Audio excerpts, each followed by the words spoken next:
Hi guys. Hi. It's a new year. We meant to do this, I think New Year's Day or whatever, but neither of us have been feeling very good. We're still trying to kick whatever we've got. Ashley had it, got rid of it for a minute, and then got it back, and I've had it for 3 weeks now. But anyway, as you can see right here, we've got two bikes sitting in front of us, and we'll get to them throughout this video. And one of the main reasons we did the video is I want to thank our subscribers. I think I said on New Year's Eve day that I would like to hit 300 subs by New Year's. We missed it by 2. We got to 298. We were at like 270 something. I can't remember what it was exactly. New Year's Day we hit 300, and now we're at 330 something. Not sure exactly, but one of my videos just happened to take off on New Year's Eve, and it's been doing well ever since. And it's an older video, so it's kind of crazy. So thank you again. We're going to have a giveaway at 500 subs. We're thinking that it might be a quad lock phone mount system. So whoever wins it will need to give us their bike and their phone,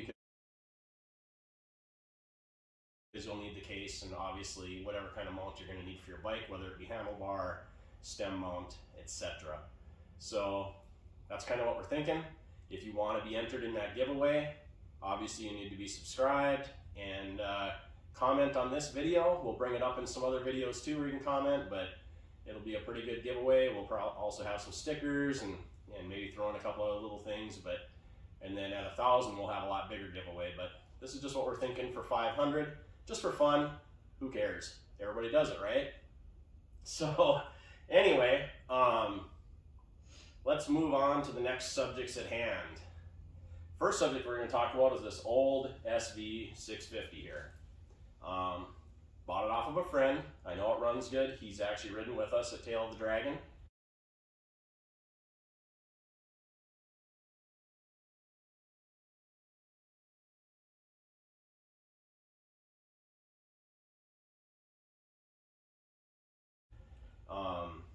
He messaged me one day and asked if I wanted to buy it. Said he'd make me a good deal. I said, yeah. And he said track bike, and I said, yeah, because we were thinking about building a track bike for Ashley, but we've talked about it, and we're not going to go to the track enough to really constitute having a dedicated track bike for either of us. So I've also been wanting to build a scrambler. So I've decided that the SV is going to become a scrambler. That way Ashley can learn to do a little more riding in the dirt, whether it just be on gravel roads or whatever. She hasn't ever been on anything like that hardly. And get on a bike that she can learn on and not really worry about. And then I am going to build it to basically do, so I've wanted to do this, and I've been thinking about buying an Africa Twin, I've been thinking about buying all these different types of bikes, but the transcontinental trail.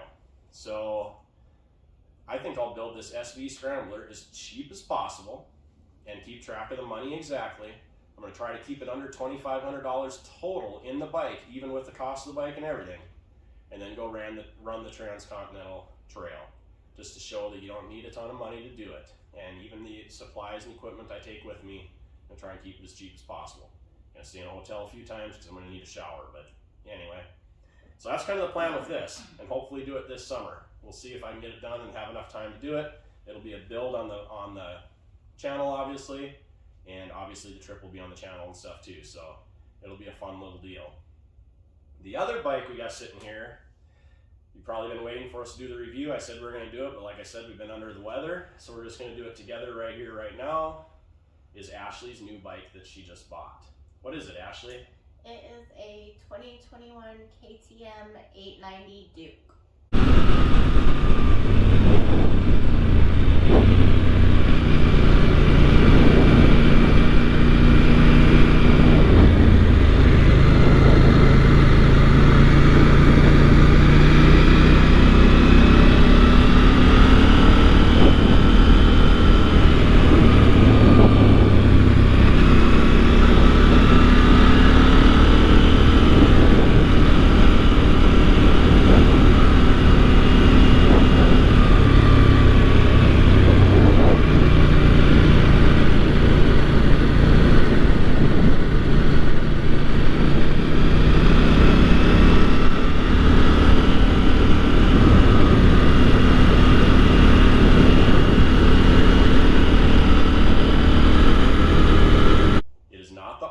version because we didn't figure Ashley necessarily needed the R. We did buy the tech package for it, which basically unlocks everything the R has, except where it doesn't have the suspension the R has, obviously, because the R has the adjustable suspension, and it doesn't have the higher performance tires the R comes with, which we can put on when these wear out, not a big deal. It is an inch shorter than the R, so she can touch easier. What else? Why else didn't we care about the R? Oh, the cost. Cruise. Well, the cruise can be added onto this. It didn't come with it. We just got to get the combo switch and put it on. It gets the cruise. That's not what I'm talking about. The cost. Did you want to spend the extra $2,000 to $3,000 for the R version? No, I didn't need to. Well, that's what I'm saying. Though that was the other big deciding factor why we didn't get the R.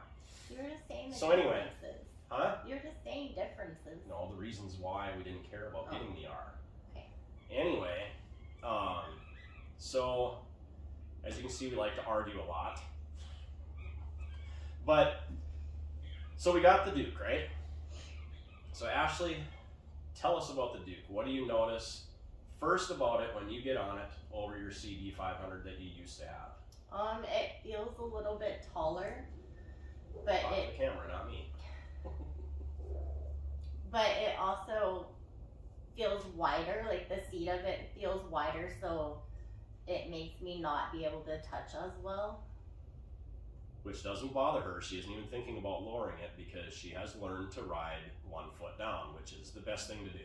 I mean, buy a bike you're not afraid to tip over a few times. If you do buy a bike that's nice, put protection on it, so if you do tip it over, it's not a big deal. But learn how to ride 1 foot down. You're going to be way happier in the long run. Because the other day, Ashley had to jump on my CB1000, which is even taller than her 890, to go run to the bathroom a few blocks away, and she had no problem jumping on my CB and taking it. Where if she had me lower all of her bikes and she was used to low bikes, she wouldn't have been able to do that. She would have had to pee in her pants. So anyway, so that's why I learned to ride 1 foot down. Don't make me laugh. I know, I'm not feeling good. So from there, what else do you notice about the bike? First time you rode it, what did you notice? First thing, what made you giggle? That it had a lot more power quicker. So is that torque? It has more Well, it's just torque. got tons more power all around than her CB had, obviously. But it is a torque monster. I believe the torque numbers on it are almost the same as my CB up until where this thing redlines my CB revs 4,000 or 5,000 RPM more and gets more torque and horsepower up there, obviously. But I mean, we did a 65 mile an hour drag race, both of us in 6th gear on the highway. We both floored it, and she actually pulled away from me, not a lot. I mean, maybe a bike length at first, and then I obviously started catching her, went around her once my bike got revved up a little bit. But it is impressive how much torque the bike has. So what else do you notice about it, Ashley, when you ride it? Do you like it better than your CB500? Well, yeah. I don't know, other than the power and the way that, I like pretty much sit kind of the same, more upright position. They're both comfortable, right? Yeah. Okay. Do you notice, does it handle better than your other bike? Oh yeah, it handles way better. Cornering and stuff is way better. It wants to lean in more than the CB without me having to lean as much. Yep. And what else was I thinking? But I mean, so I'm trying to get Ashley to answer as much as she can about it. She doesn't really know what to say. So it, like she said, it does handle a lot better. It's nicknamed the Scalpel for a reason. And it does. It handles unbelievable. So, I mean, as you can tell, Ashley has a lot of growing to do with it. She won't probably outgrow this bike ever. She'll just want a new bike eventually. But this bike is enough to where you'll never outgrow it. Even the best riders can ride this bike and probably not put it to its most potential. I mean, it's that good. So I'll talk about it. I've ridden it a few hundred miles, actually. It's got almost 1,000 miles on it now.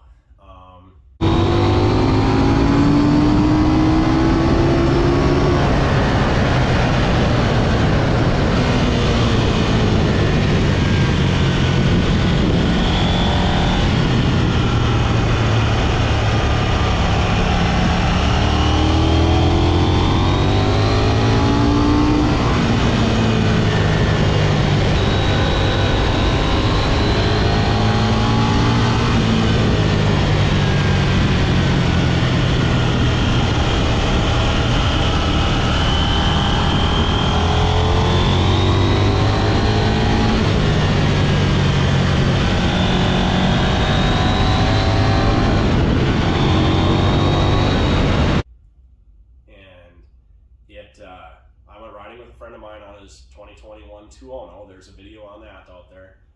But when I took off, I followed him most of the day, and when I took off on him on this one road that we know, he was just like, yeah, he wasn't keeping up with me when we're in those tight curves. I mean, obviously the 210 will probably pull if there's a long straightaway or something, but in the tight curves, this bike, it's got just as much torque down low, and it was gone because it handles so good. The bike only weighs 390 pounds wet and ready to ride. So, and you're thinking, oh, I need the R because it's got more horsepower. It's four or five more horsepower. You're not going to notice that. Horsepower isn't that big a deal. The torque's about the same.